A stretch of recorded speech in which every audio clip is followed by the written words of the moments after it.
আজ পেশ হচ্ছে মোদী সরকারের বহু প্রতীক্ষিত পূর্ণাঙ্গ বাজেট। আর এই বছরের কেন্দ্রীয় বাজেটে মোবাইল, টিভি, ল্যাপটপ সহ বহু জিনিসের দাম কমতে চলেছে। সঙ্গে আরও বেশ কয়েকটি জিনিসের দাম কমতে চলেছে, আবার কয়েকটা জিনিসের দাম বাড়তেও চলেছে। সুতরাং এই বাজেটে রয়েছে দেশের সমস্ত ধনী, গরিব, মধ্যবিত্ত, খেটে খাওয়া মানুষ থেকে শুরু করে শ্রমিক, ব্যবসায়ী, দোকানদার, কৃষক থেকে শুরু করে দিনমজুর, ব্যাংকের গ্রাহক, রান্নার গ্যাস থেকে শুরু করে দেশের সমস্ত মানুষের জন্য বাজেটে বিরাট বড় বড় চমক কেন্দ্র সরকারের, যার ফলে কেউ কেউ প্রত্যক্ষভাবে লাভবান হতে চলেছেন, আবার কারোর কারোর পকেটে টান পড়তেও পারে। তো এবারের বাজেটে মোদী সরকারের তরফ থেকে দেশের সমস্ত মানুষের জন্য কি কি চমক রয়েছে, কোন কোন জিনিসের দাম বাড়তে চলেছে, কোন কোন জিনিসের দাম কমবে কাল থেকেই, সমস্ত কিছুই আমরা আজকের এই ভিডিওতে বিস্তারিতভাবে জেনে নেব। আর এই ভিডিওটি শুরু করার পূর্বে আপনাদের কাছে ছোট্ট একটা রিকোয়েস্ট, অবশ্যই এই ভিডিওটিতে এক্ষুনি একটা লাইক করে দেবেন এবং জনস্বার্থে ভিডিওটিকে দেখার পর প্রচুর পরিমাণে শেয়ার করবেন। আর আপনি মোদী সরকারের এবারের বাজেটে কোন কোন জিনিসের দাম কমলে অত্যন্ত খুশি হবেন, অবশ্যই কমেন্ট বক্সে লিখে জানিয়ে দেবেন। তো অর্থমন্ত্রী নির্মলা সীতারমন আজ 1 ফেব্রুয়ারি 2025 তারিখ কেন্দ্রীয় বাজেট পেশ করছেন। পার্লামেন্টে সীতারমন বাজেটের ঘোষণা করছেন। ট্যাক্স স্ল্যাব বদল থেকে স্ট্যান্ডার্ড ডিডাকশনের বৃদ্ধি তো আছেই, নতুন ডিএর হার থেকে সঞ্চয়ী প্রকল্প নিয়ে কি কি ঘোষণা আসতে চলেছে তা জানার জন্য এখন থেকেই উৎকণ্ঠা বাড়তে শুরু করেছে আমজনতার। প্রতি বছরের মতো এবারেও নতুন বাজেট নিয়ে প্রচুর প্রত্যাশা রয়েছে আমজনতার। বাজেটে হওয়া ঘোষণা প্রতিটা দেশবাসীর ওপর সরাসরি প্রভাব ফেলে। নিত্য প্রয়োজনীয় জিনিসের দাম থেকে শুরু করে আয়ের ওপর দেওয়া ইনকাম ট্যাক্স সবটাই পাল্টে যেতে পারে বাজেটের ঘোষণার ভিত্তিতে। এবার প্রথম যে আপডেট আসতে পারে সেটি আয়কর সংক্রান্ত ঘোষণা নিয়ে, যেখানে এবছর বাজেটে আয়কর বা ইনকাম ট্যাক্স স্ল্যাবে বদল আসতে পারে বলে মনে করা হচ্ছে, যার ফলে 10 লক্ষ টাকা পর্যন্ত বার্ষিক আয় ট্যাক্স ফ্রি করে দেওয়া হতে পারে। তবে বছরে 15 লক্ষ টাকা থেকে 20 লক্ষ টাকা আয় করলে 25% ট্যাক্স দিতে হতে পারে।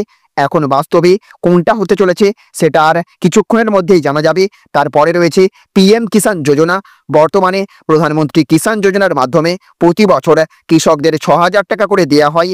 তবে এবার জানা যাচ্ছে এই টাকার অঙ্ক বাড়িয়ে প্রায় দ্বিগুণ করতে দেওয়া হতে পারে, অর্থাৎ পিএম কিষাণ যোজনায় 12,000 টাকা পর্যন্ত দেওয়ার ঘোষণা করা হতে পারে বলে মনে করা হচ্ছে এবারের বাজেটে। তারপরে রয়েছে কিষাণ ক্রেডিট কার্ড। দেশের গরিব চাষিরা যাতে সহজেই ব্যাংক থেকেই ঋণ নিতে পারেন এবং কম সুদে ঋণ পান, তার জন্য কিষাণ ক্রেডিট কার্ড চালু করা হয়েছে। বর্তমানে এই কার্ডের মাধ্যমে 3 লক্ষ টাকা পর্যন্ত লোন নেওয়া যেতে পারে। তবে জানা যাচ্ছে এই লোনের পরিমাণ এবার বাড়িয়ে 5 লক্ষ করে দেওয়া হতে পারে এবারের বাজেট 2025 থেকে। এবছর প্রি বাজেট মিটিংয়েই পুরনো এবং নয়া দুই ধরনের ট্যাক্স রিজিমের ক্ষেত্রেই স্ট্যান্ডার্ড ডিডাকশনের পরিমাণ বাড়ানোর প্রয়োজন রয়েছে বলে জানানো হয়েছিল। সেই মতো বেশ কিছু ডিডাকশনের পরিমাণ বাড়ানো হতে পারে বলে মনে করা হচ্ছে। যদি সেটা হয় তাহলে করদাতারা কিছুটা হলেও স্বস্তি পাবেন। তারপরে প্রবীণদের জন্য থাকতে পারে বড় ঘোষণা। আসন্ন ইউনিয়ন বাজেট 2025-এ দেশের প্রবীণ নাগরিকদের জন্য একাধিক ঘোষণা থাকতে পারে বলেই আশা করা হচ্ছে। সিনিয়র সিটিজেনদের জন্য হেলথ ইন্স্যুরেন্স প্রিমিয়াম লিমিট 50,000 থেকে বাড়িয়ে 1 লাখ টাকা করে দেওয়া হতে পারে। তাছাড়া যারা ন্যাশনাল পেনশন স্কিমে টাকা রেখেছেন তাদের জন্যও সুখবর মিলতে পারে বলে আশা করা হচ্ছে। তারপরে রয়েছে সঞ্চয়ী প্রকল্প, যেখানে ক্ষুদ্র সঞ্চয় প্রকল্প যেমন পিপিএফ, এনএসসি, সুকন্যা সমৃদ্ধির প্রকল্পের মতো স্কিমগুলির ক্ষেত্রে বেশ কিছু নিয়মের বদল ঘোষণা করা হতে পারে বলে মত বিশেষজ্ঞদের। তাছাড়া এই প্রকল্পগুলির ক্ষেত্রে প্রযোজ্য সুদের হারও পাল্টে যেতে পারে বলে মনে করা হচ্ছে।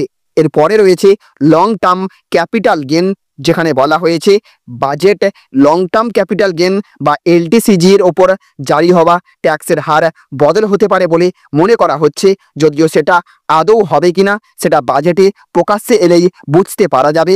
তারপরে ইন্স্যুরেন্স নিয়ে রয়েছে বিরাট বড় ঘোষণা, যেখানে বলা হয়েছে বাজেটে 2025-এ বিমা নিয়ে বড় ঘোষণা মিলতে পারে বলে জানা যাচ্ছে। এসবিআই এর জেনারেল ইন্স্যুরেন্স এমডি তথা সিইওর মতে 2047 সালের মধ্যে সকলের একটি করে বিমা থাকা উচিত। এর যে অন্য বাজেটে বড় ঘোষণা হতে পারে। তাছাড়া 5 লক্ষ টাকা পর্যন্ত বিমার ক্ষেত্রে জিএসটি ছাড় দেওয়ার প্রস্তাবও রাখা হয়েছে।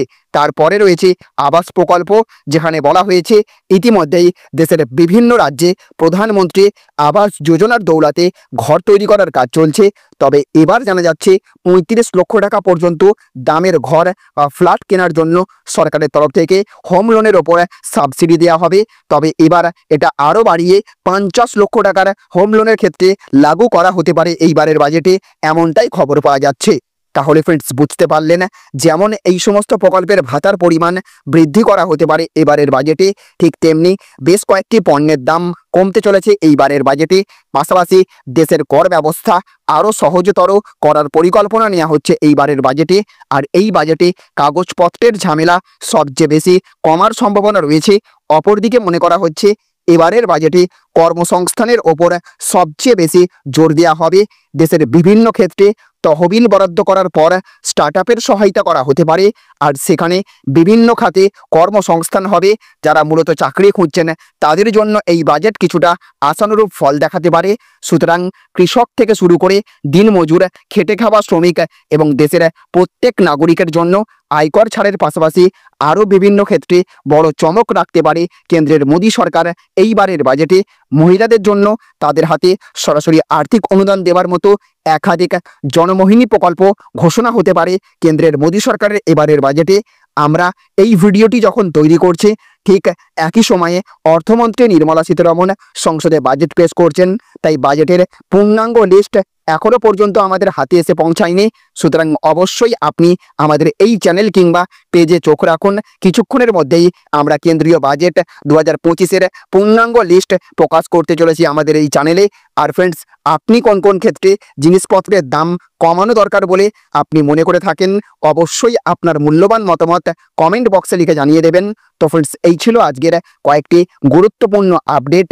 এই ভিডিওটি আপনাদের যদি ভালো লেগে থাকে তাহলে অবশ্যই ভিডিওটিতে একটা লাইক করবেন এবং অবশ্যই ভিডিওটিকে রাজ্যের সমস্ত মানুষের কাছে শেয়ার করে সকলকে জানার সুযোগ করে দেবেন, যাতে করে সকলেই এই সমস্ত নিয়মগুলি সম্পর্কে অবগত থাকতে পারেন এবং বিপদের হাত থেকে রক্ষা পেতে পারেন। আর ফ্রেন্ডস, আপনি যদি আমাদের চ্যানেলে নতুন হয়ে থাকেন অথবা আমাদের চ্যানেলের এই ভিডিও প্রথমবার দেখে থাকেন তাহলে অবশ্যই আমাদের চ্যানেলটিকে সাবস্ক্রাইব করে রাখবেন এবং পাশের বেল আইকনটিকে বাজিয়ে রাখবেন।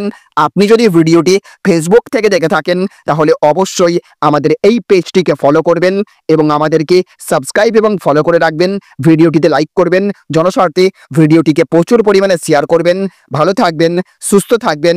Thank you friends, thank you for watching.